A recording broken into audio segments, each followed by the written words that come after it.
तो दोस्तों आज खान सर का बिहार पुलिस का टेस्ट सीरीज 4 है।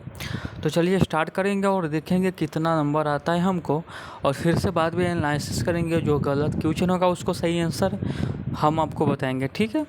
तो याद करते चलिएगा और शुरू से लेकर अंत तक जरूर देखिए, तभी आपको पता चलेगा कितना सही हुआ कितना गलत। आप भी अपना स्कोर कमेंट बॉक्स में ज़रूर टाइप कीजिएगा, और कौन सा गलत कौन सा सही है ये हम बताएंगे, ठीक है। तो चलिए इसको हम शुरू करते हैं। चलिए शुरू करने के बाद आपके स्क्रीन पर आ गया हुआ है प्रश्न। तो इसमें पहला प्रश्न लिखा हुआ है, सामाजिक असमानता का एक महत्वपूर्ण रूप कौन सा है, बताइएगा। एक सामाजिक असमानता का महत्वपूर्ण रूप कौन सा है, बताइएगा। इसमें से आंसर बताइएगा। भाषा है, लिंग है, या शिक्षा या परिवहन है। तो इसका सही आंसर की बात करें, इसका सही आंसर बी होगा, यानी लिंग होगा, ठीक है। तो चलिए अगला क्वेश्चन। तो अगला क्वेश्चन है, भारत में संघीय शासन व्यवस्था की विशेषता क्या है। भारत में संघीय शासन व्यवस्था की विशेषता क्या है। तो इसका आंसर आपको सी हो जाएगा, 2 या अधिक स्तरों की सरकार। 2 या अधिक स्तरों की सरकार। अगला क्वेश्चन, संघ सूची पर कानून बनाने का अधिकार किसके पास है, बताइएगा। संघ सूची में कानून बनाने का अधिकार किसके पास है। राज्य सरकार के पास है, या राष्ट्रपति के पास है, या किसके पास है, बताइएगा। तो इसका आंसर आपको सी हो जाएगा, केंद्र सरकार के पास है संघ सूची पर कानून बनाना, ठीक है। संघ सूची पर कानून बनाना केंद्र सरकार के पास है, ठीक है, अधिकार। चलिए अगला क्वेश्चन, केंद्र और राज्य दोनों के लिए महत्व रहने वाले विषयों को कौन सी सूची में रखा गया है।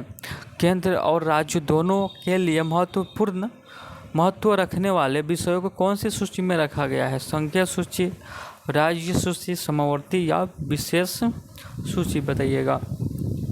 इसका आंसर आपको सी हो जाएगा, समवर्ती सूची में रखा गया केंद्र और राज्य दोनों को महत्व रखने के लिए, ठीक है। अगला क्वेश्चन, निम्नलिखित में से भारत किस राज्य को विशेषता दर्ज प्राप्त है। निम्नलिखित में से भारत के किस राज्य को विशेष दर्जा प्राप्त है। विशेष दर्जा किसको प्राप्त है, बताइएगा, भारत में। इसका आंसर आपको डी नंबर हो जाएगा, नागालैंड में विशेष दर्जा प्राप्त है भारत में, ठीक है। अगला क्वेश्चन, भारतीय प्रशासनिक व्यवस्था कैसी है, बताइएगा।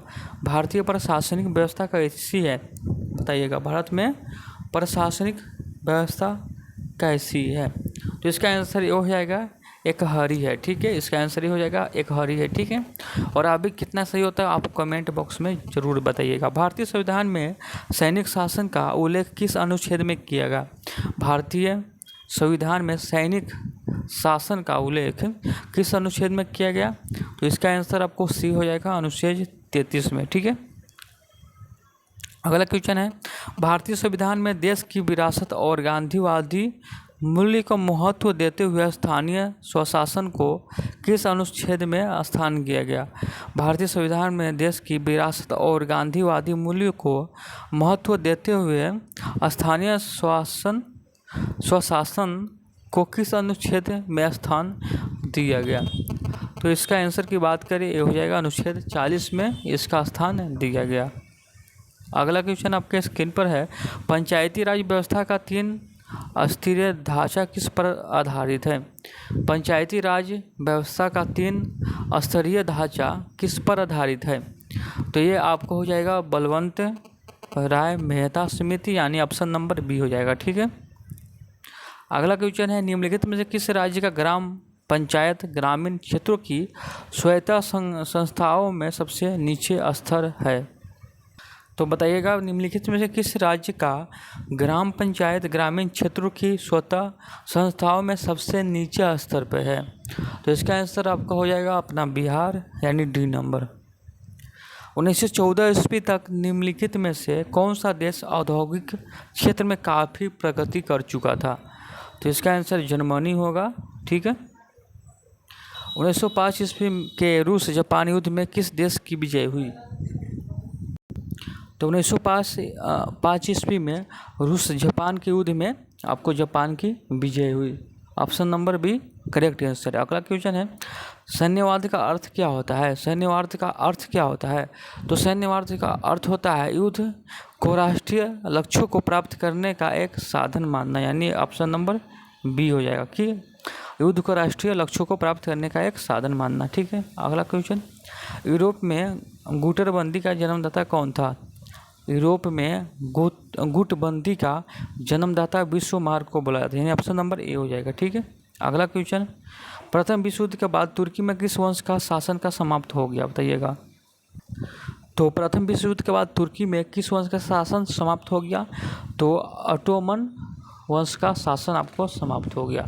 तो इसका करेक्ट आंसर आपको बी हो जाएगा, ऑटोमन। चलिए अगला क्वेश्चन, पेरिस समझौता में किस प्रकार की वित्तीय सहायता की बात की गई है।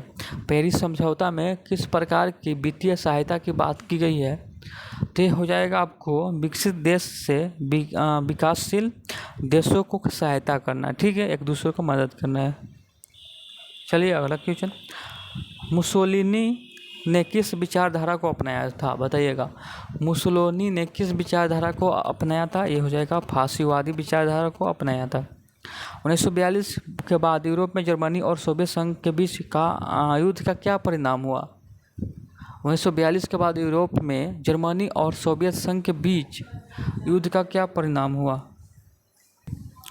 तो इसका आंसर आपको बी हो जाएगा, सोवियत संघ की जीत हो गई। ठीक है, चलिए अगला क्वेश्चन की ओर चलते हैं। द्वितीय विश्व युद्ध के बाद विश्व शांति बनाए रखने के लिए किस संस्था की स्थापना की गई। द्वितीय विश्व युद्ध के बाद शांति बनाए रखने की किस संस्था को स्थापना की गई, बताइएगा। तो इसका आंसर आप तो हो जाएगा सी नंबर, संयुक्त राष्ट्र संघ की स्थापना की गई। ठीक है, द्वितीय विश्व युद्ध के बाद विश्व को किन दो गुटों में बांटा गया। द्वितीय विश्व युद्ध के बाद किन दो देशों को दो गुटों में बांटा गया, इसका आंसर आपको संयुक्त राष्ट्र और लीग ऑफ नेशन, सॉरी, इसका आंसर आपको ये हो जाएगा पूंजीवाद गुट और समाजवादी गुट। ठीक है, तो अगला क्वेश्चन है, निम्नलिखित में किस क्षेत्र को जल्ला और टाल कहा जाता है। निम्नलिखित में किस क्षेत्र को जल्ला और टाल कहा जाता है, तब बिहार का गंगा के दक्षिण किनारे का निम्न भूमि क्षेत्र को। ठीक है, मध्य उच्च भूमि का अधिकांश भाग क्या कहलाता है। मध्य उच्च भूमि का अधिकांश भाग क्या कहलाता है, तो मलबा पठार कहलाता है। ठीक है, सतपुरा पर्वत के दक्षिण में कौन सी घाटी स्थित है। सतपुरा पर्वत के दक्षिण में कौन सी घाटी स्थित है, तो ताप्ती घाटी स्थित है। इस ऑप्शन नंबर बी हो जाएगा। ढक्कन के पठार को कौन सी नाम से जाना जाता है। ढक्कन को पठार को कौन सी नाम से जाना जाता है, तो ढक्कन का पठार यानी दक्षिण का पठार के नाम से जाना जाता है। ठीक है, भारतीय मरुस्थल को किस नाम से जाना जाता है। भारतीय मरुस्थल को किस नाम से जाना जाता है, तो इसका आंसर हो जाएगा बी नंबर, यानी थार मरुस्थल। थार मरुस्थल। बिहार में कितना प्रतिशत परिवार गरीबों रेखा के नीचे जीवन यापन कर रहे हैं। बिहार में कितना प्रतिशत परिवार गरीबी रेखा के नीचे यापन कर रहे हैं। ठीक है, तो ये इस हो जाएगा 34.13%। ठीक है, बिहार के किस जिले में सोने का सर्वाधिक भंडार है। बिहार के किस जिले में सोने का सर्वाधिक भंडार है, तो यह आपको डी नंबर हो जाएगा, जुमई में है। ठीक है, बिहार राज्य जल विद्युत शक्ति निगम की स्थापना निम्नलिखित में किस वर्ष की गई है।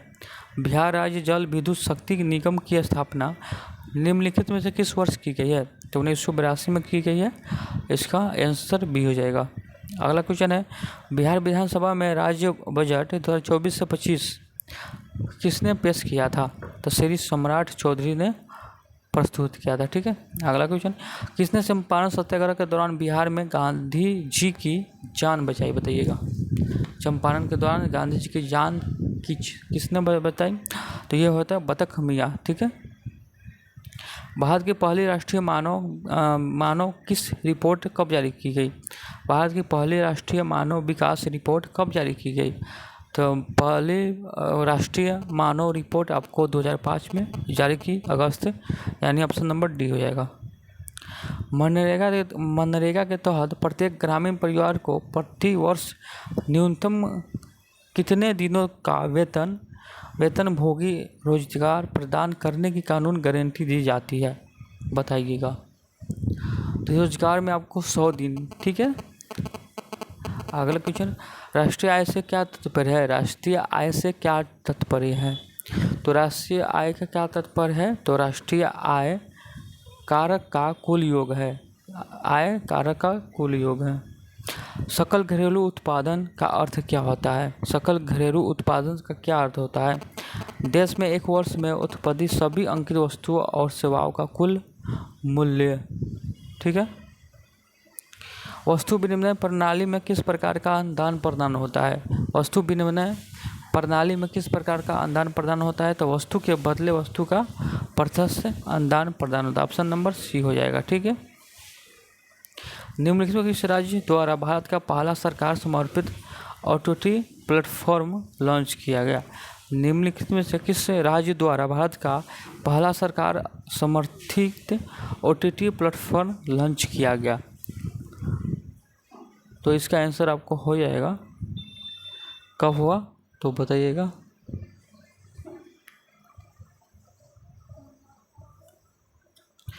तो इसका आंसर सी हो जाएगा, यानी केरल में हुआ। ठीक है। हाल ही में किसे NSG के नए महानिर्देशक के रूप में नियुक्ति किया गया? हाल ही में किसे NSG के नए महानिर्देशक के रूप में नियुक्ति किया गया? तो दलजीत चौधरी को। ठीक है, दलजीत चौधरी को।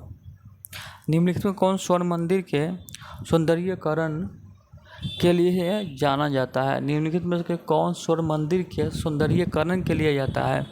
तो रंजीत सिन्हा जाना जाता है। ऑप्शन नंबर बी हो जाएगा, रंजीत सिन्हा। अगला क्वेश्चन है, पद्म भूषण पुरस्कार विजेता कुमुदिनी लखिया निम्नलिखित में से किस नृत्य शैली से संबंधित है? तो ये कथक से संबंधित है। ठीक है। तो अगला क्वेश्चन है, राष्ट्रीय सिविल सेवा दिवस कब मनाया जाता है? राष्ट्रीय सिविल सेवा दिवस कब मनाया जाता है? तो राष्ट्रीय सिविल सेवा दिवस 21 अप्रैल को मनाया जाता है। Knife heroic tale of residence and the fight for free speech पुस्तक किसने लिखी? तो ये आपको हो जाएगा सलमान रश्दी है। ठीक है। अगला क्वेश्चन, ओडिशा के वर्तमान मुख्यमंत्री कौन है? ओडिशा के वर्तमान मुख्यमंत्री मोहन चरण मांझी। ओडिशा के वर्तमान मुख्यमंत्री मोहन चरण मांझी। स्त्रिया किस भारतीय राज्य का शास्त्रीय नृत्य है? स्त्रिया किस भारतीय राज्य का शास्त्रीय नृत्य है? ये हो जाएगा असम का शास्त्रीय नृत्य है। हाल ही में भारत के किस राज्य में चिचोली वन्यजीव अभ्यारण्य में घोल पाए गए हैं? बताइएगा। हाल ही में भारत के किस राज्य में चिचोली वन्यजीव अभ्यारण्य में घोल बोलते ढोल पाए गए हैं? बताइएगा। तो ये आपको महाराष्ट्र में हो जाएगा। ठीक है।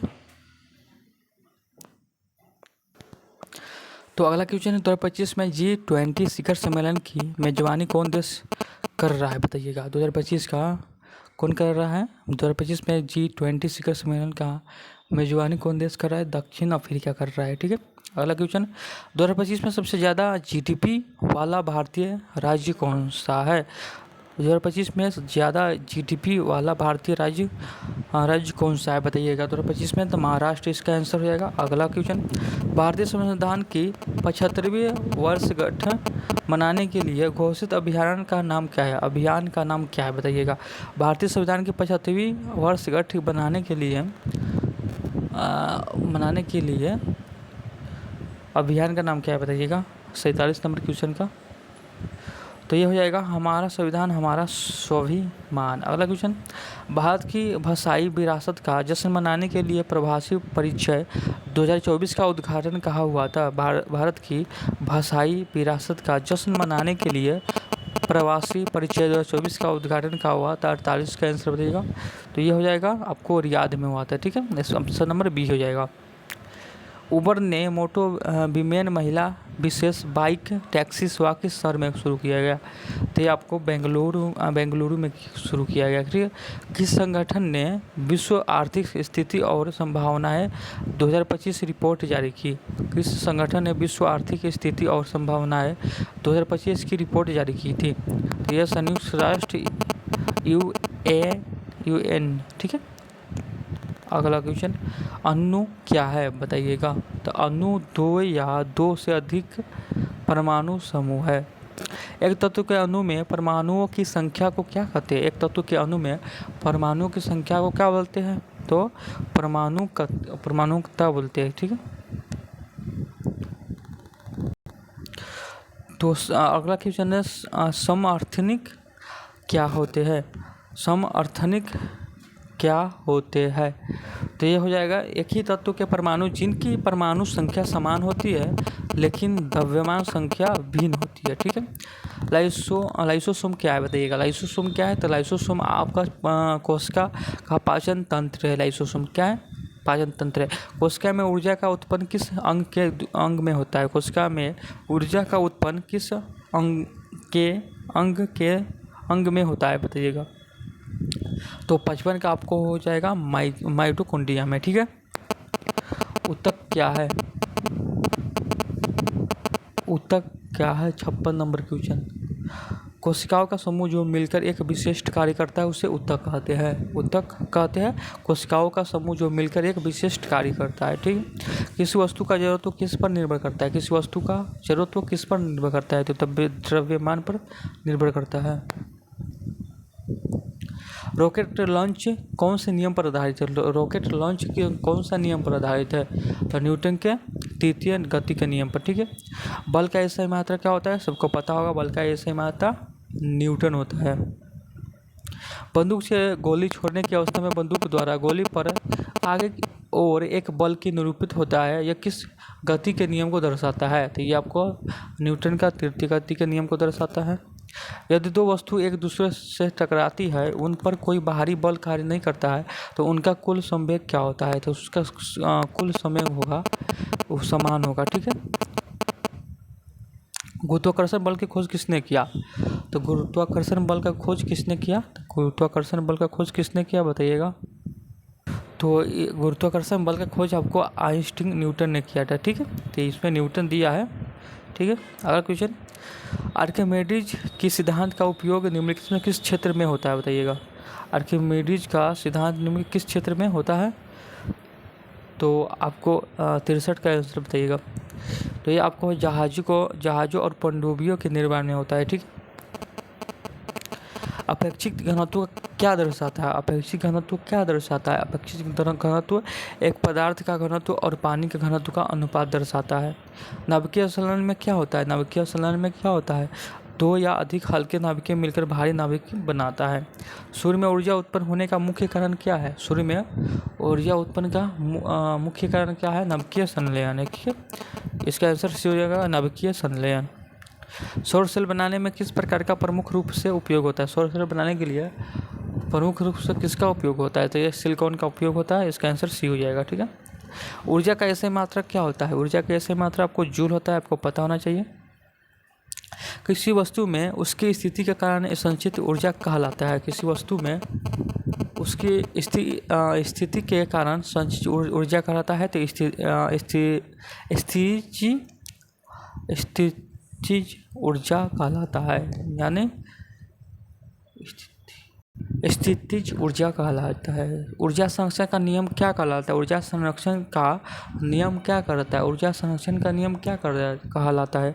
ऊर्जा न तो नष्ट किया जाता है न तो उत्पन्न किया जाता है। ठीक है, किसी वस्तु की गति ऊर्जा का स्थित ऊर्जा का उपयोग क्या कहलाता है। किसी वस्तु का गति ऊर्जा तथा स्थित ऊर्जा का योग क्या कहलाता है बताइएगा, तो इसका यांत्रिक ऊर्जा कहलाता है। ठीक है, कार्य करने की दर को क्या करते हैं, कार्य करने की दर को क्या करते हैं, कार्य करने की दर को क्या कहते हैं बताइएगा।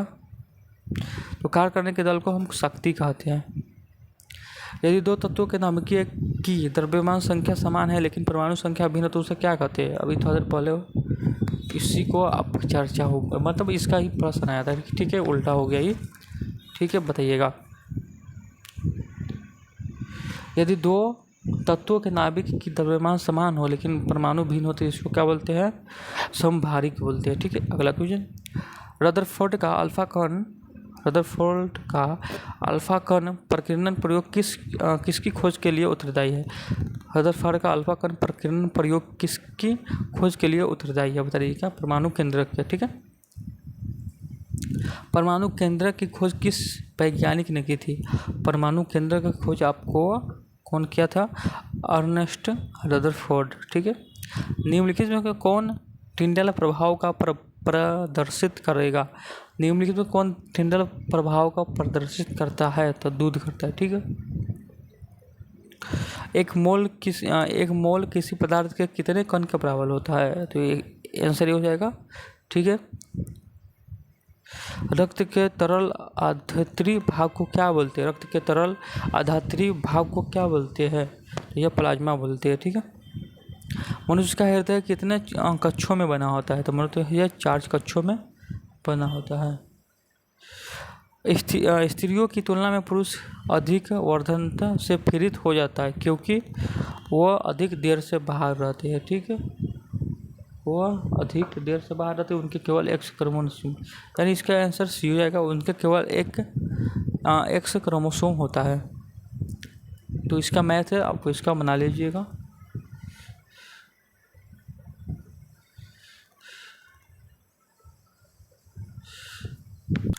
तो इसका आंसर बताइएगा। चांद दिन चांदनी फिर अंधेरी रात, इसका आंसर बताइएगा। तो इसका आंसर डी होगा। सुख के समय बहुत थोड़ा दिन के लिए आते हैं। ठीक है। सुख का समय थोड़ा दिन के लिए, लेकिन दुख बहुत ज़्यादा दिन के लिए आते हैं। ठीक है। तो इसमें आपको बिलोन शब्द का आपको मतलब बिलोन शब्द बनाना है। सौभाग्य दुर्भाग्य होगा। जहाँ आसानी से पहुँचा जा सकता है उसे क्या कहते हैं? सुगम कहते हैं। सुगम। ठीक है। दिए गए स्थान को पूर्ति करना दे। तो इसमें हो जाएगा आपको सिंहासन हो जाएगा। ठीक है। राजा सिंहासन पर बैठने की वो बदल जाते हैं। ठीक है। तो इसका आंसर आपको क्या होगा बताइएगा। इसका आंसर डी हो जाएगा। ठीक है। क्या बोलते हैं इसको? निम्नलिखित प्रश्न में दिए गए विकल्प का चयन करें जो दिए गए मुहावरे का अर्थ को सर्वश्रेष्ठ रूप से व्यक्त करता है। अंग टूटना का ये हो जाएगा। थकावट में बदन में दर्द होना। ठीक है। बदन में। ठीक है।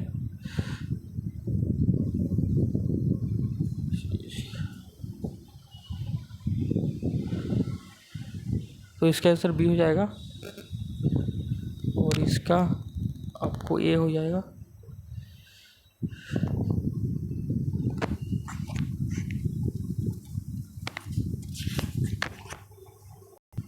तो इसका आपको सी हो जाएगा और 96 का हो जाएगा ये वाला, और 97 का हो जाएगा हाँ ये। ठीक है।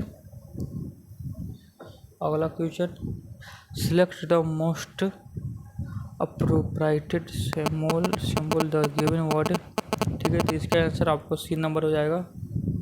ठीक है। ये वाला। तो अगला है आपको ए नंबर हो जाएगा और लास्ट का है आपको डी हो जाएगा। ठीक है। तो 4 का आपको टेस्ट सीरीज ख़त्म हो चुका है, फिर 5 आपको लेकर आएंगे। तो चलिए फिर एक नया वीडियो के साथ में, तब तक जय हिंद जय भारत।